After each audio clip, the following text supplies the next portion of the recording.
হত্যা করা হলো, এসবগুলো মিডিয়ায় আসবে না। উত্তরপ্রদেশের খবর বারবার দেখানো হবে, ওটাও যেমন অন্যায়। আমার বাংলার কিচ্ছু করতে পারবে না তোমাদের ন্যায়। শাস্তি একটাই দরকার, 79 লক্ষ করে পরের ফাঁসি দরকার আছে, ঠিক না ঠিক? সেই জায়গায় দরকার আছে না নয়? তারা চান তাদের মধ্যে থেকে বেরিয়ে উঠে দাঁড়িয়ে বলেছে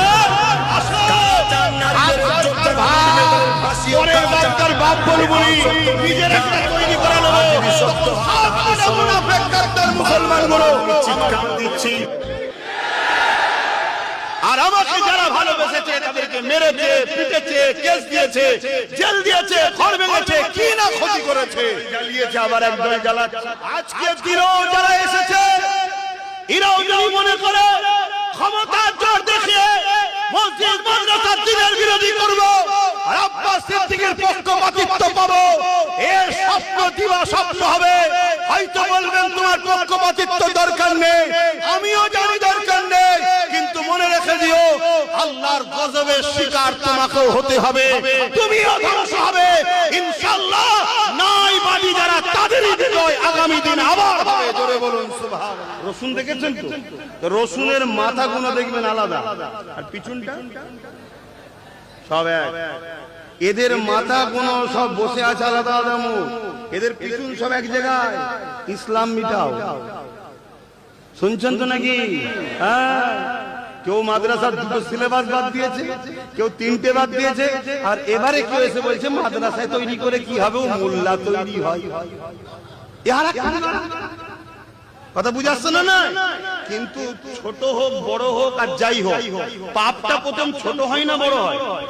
হ্যাঁ, ছোট পাপ হতে হতে এখন বড় পাপ এসেছে।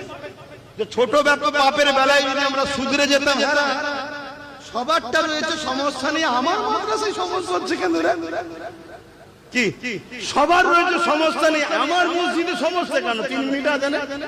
তখন থেকে যদি ভাবতাম তাহলে এই সমস্যাটা আজকে আসতো না, আর বলতো না যে মাদ্রাসায় মোল্লা তৈরি। জোরে বলে হ্যাঁ, এটা বলতে পারতো না। কেন? আমরা যদি আগে থেকে সংসার করে ছেলেপুলে যদি আগে থেকে তৈরি করতে পারতাম, তাহলে একদিন সব ছেলেপুলে জন থাকতো না নাকি? আমার কথা বুঝতে হবে বাপ।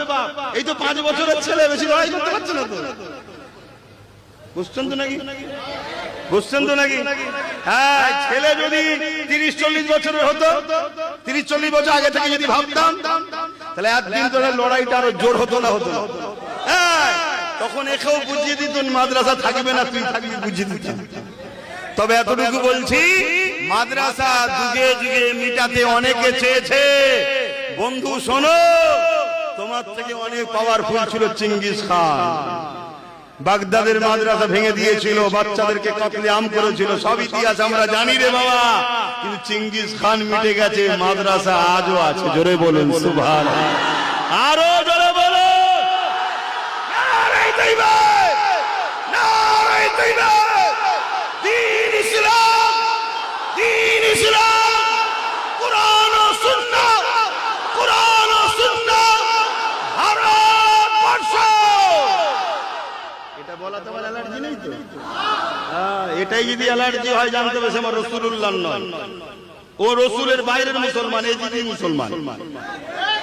কেন? হুব্বুল আতান, দেশকে ভালোবাসা, এটা আমার নবীর সুন্নাত। নবী মক্কাকে ভালোবেসেছে, তিনার মাতৃভূমিকে। জোরে বলুন সুবহানাল্লাহ। নবী তিনার মাতৃভূমিকে ভালোবেসেছে, তা আমাদের মাতৃভূমি ভারতবর্ষ। এদেশকে আমরা ভালোবেসেছি, ভালোবাসা দিয়েছি, আগামী ভালোবাসছি, ভালোবাসবো। নসলে আস্তে আস্তে যত আসবে ভালোবেসে যাব। কেন? আমাদেরকে কোন আয়রা গায়রা এসে বসায়নি, আমাদেরকে ভারতে বসিয়েছে। আজও ভারতের সুলতান যিনি, মঈনুদ্দিন আজমিরি বসিয়েছে। জোরে বলুন সুবহানাল্লাহ, আরো জোরে বলুন সুবহানাল্লাহ।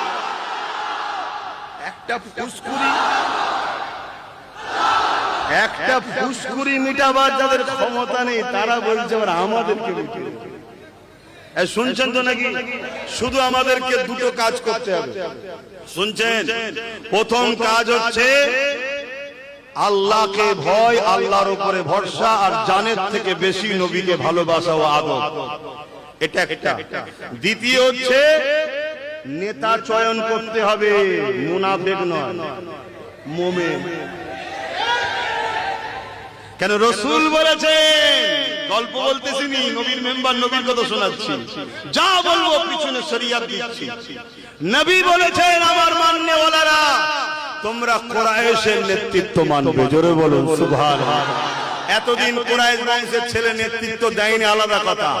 আজ যখন কুরাইশ ঘরের ছেলে বেরিয়ে পড়েছে, নেতৃত্ব দিচ্ছে, সাথ দেওয়া দরকার আছে না? না, আমরা তো যুগ যুগ ধরে কুরাইশদের বংশের নেতৃত্ব মেনে আসছি। দাদা হুজুর তার 5 আওলাদ মানছেন না, ধর্মীয় নেতৃত্ব মানছি। আর একটা নেতৃত্ব এখন আর এক কুরাইশ বংশের ছেলে দিচ্ছে। এখন তার পাশে দাঁড়ানো দরকার আছে না? না, এখন ভাগ করার প্ল্যান চলছে না। আমার গ্রামে অন্য কাউকে আমি চিনিনি, দাদা হুজুরের আওলাদ, নবী বংশের আওলাদই থাকবে। অনেককে দেখেছি একবার এ থাকবে, তাই তো নাকি? সব জায়গায় যদি আমরা এরকম হয়ে যেতে পারি, তাহলে একদম ঘাড়ে নিঃশ্বাস। শুনছেন তো? একটু ডিসব্যালেন্স হলেই ওর মাথায় আমি। কথা মাথায় বাঁচছে না? আর একটু উদাহরণ দেবো। মায়েদের সন্তান হয়, জানেন তো, ব্যথা হয় না? কি কষ্ট হয় তো? মায়েরা কাঁদে, কষ্ট হয়, ব্যথা হয়, কিন্তু ব্যথাটা আস্তে আস্তে হয়, আস্তে আস্তে হয়, হতে হতে বাড়ে। আর যদি ব্যথা না বেড়ে এক লেভেলে থেকে যায়, সন্তানের ভালো লক্ষণ না খারাপ লক্ষণ? মরে যাবে। কেন? হালকা ব্যথা এক লেভেলে থাকলে ওই রেশনের মাধ্যম দিয়ে প্রসাদ খাইয়ে দেবে। দেখলেন না? করতে পারছেন না? ও হালকা ব্যথা ছিল। যখন ফুল ব্যথায় উঠবে, ব্যথাটা হয়তো খুব জোর, কষ্ট হয়তো খুব হচ্ছে, শুনছেন? কষ্ট হয়তো খুব হচ্ছে, কিন্তু ভেতর থেকে একটা আনন্দ আছে না? নাই? কেন? সন্তান আসার সময় এসে গেছে। তা আমাদের হালকা ব্যথা হতে হতে হতে হতে এবারে সব থেকে যে বেশি ব্যথা দেয় সে এসে বসে পড়েছে। এখন ফুল ব্যথা, ফুল ব্যথা, হয়তো কষ্টটা অনেক হবে, কিন্তু ভেতর থেকে বুঝার চেষ্টা করো, ধৈর্য সবর আর একমত যদি হতে পারো, এরপরেই খুশির খবর, সন্তান আসছে, অর্থাৎ এরপরে আমাদের দিন আসছে।